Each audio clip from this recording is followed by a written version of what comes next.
Olá, sou Júlio Parreira, sou médico homeopata e psicoterapeuta e gostaria de conversar hoje com você sobre a possibilidade de acreditarmos no amor nos dias atuais. Será que isso ainda é possível? Acreditarmos nessa possibilidade afetiva? É bom a gente se lembrar um pouco das crianças, principalmente, por exemplo, de uma criança muito pequenininha, muito imatura ainda, que de verdade acredita no Papai Noel.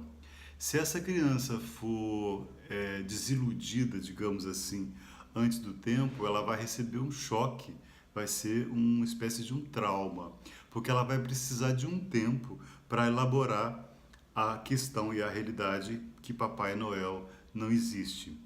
Mas a gente tem que lembrar que existe um espaço intermediário entre uma coisa e outra. Existe um momento onde essa criança, já menos imatura, ela ao mesmo tempo acredita e não acredita no Papai Noel. Ela sabe que aquele velhinho lá de barba branca e roupa vermelha é o tio dela, mas ao mesmo tempo também é o Papai Noel. Então essa criança, ela está fazendo uma coisa muito importante. Ela está brincando com a sua própria ilusão. E as crianças fazem isso de uma forma muito generosa consigo próprias, na medida em que elas se permitem criar, nesse sentido, um mundo que é relativamente seu, a partir dessa brincadeira, desse espaço lúdico que é criado.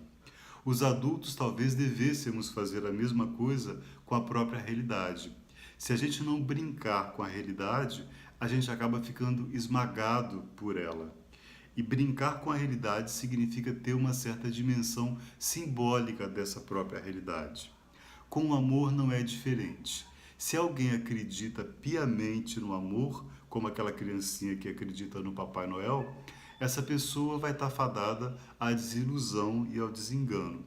Por um outro lado, se a pessoa de fato não acredita no amor, padece, nesse caso, de um excesso de realismo, de realidade, essa pessoa vai estar vivendo num mundo muito áspero, num mundo muito árido, num mundo sem sonho. O que as crianças mostram para a gente é exatamente essa possibilidade do sonho, que no amor se revela nessa questão simbólica.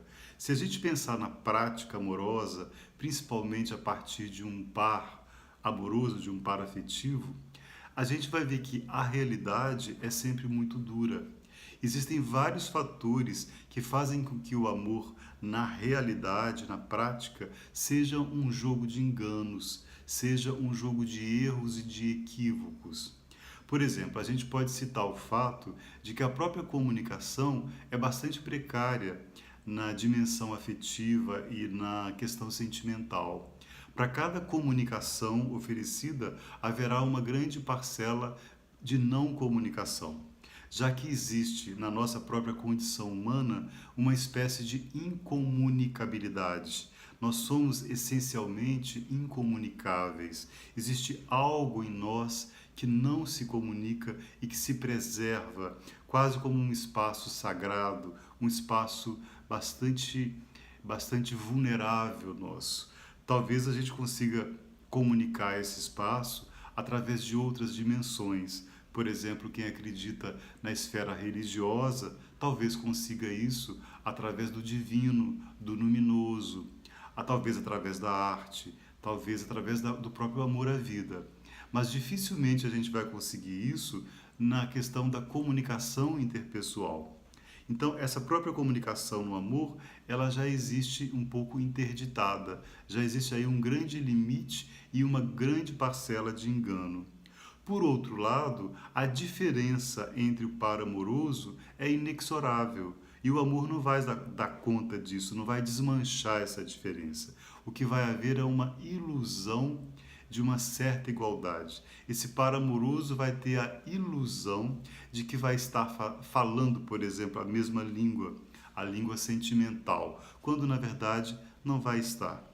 Cada um fala a sua própria língua, o seu próprio idioma, digamos assim, sentimental. Ou seja, na prática, na realidade, o amor é uma dureza. E se a gente não pensar na dimensão simbólica, ficaria impossível acreditar no amor.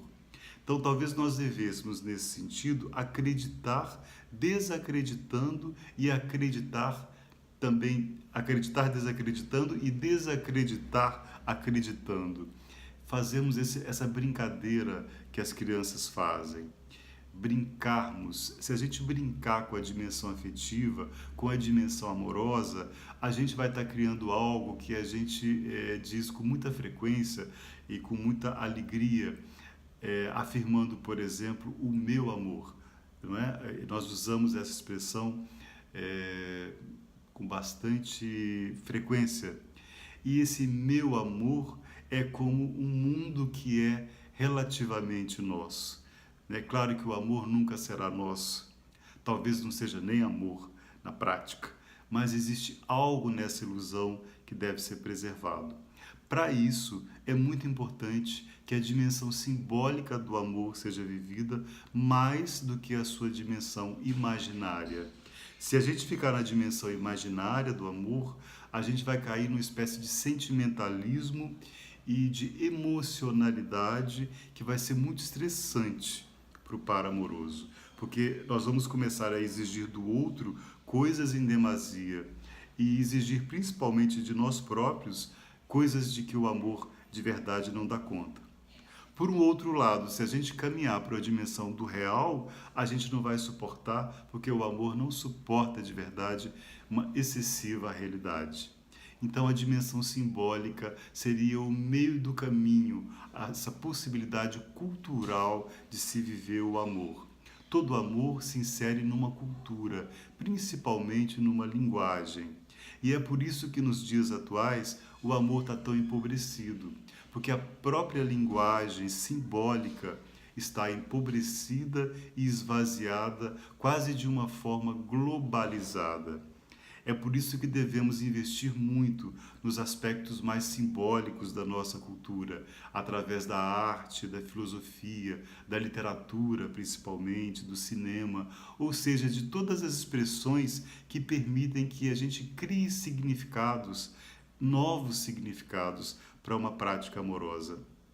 E por mais difícil que seja viver esse amor, por exemplo, dentro de um par amoroso específico, essa prática de amor, ela é muito importante no sentido também da gente construir uma espécie de estética do amor, uma espécie de devaneio amoroso, como diria Bachelard, a partir desse direito ao sonho, ao devaneio, e principalmente uma ética amorosa. Sem isso, a gente vai viver sempre uma dor, muito mais do que um prazer.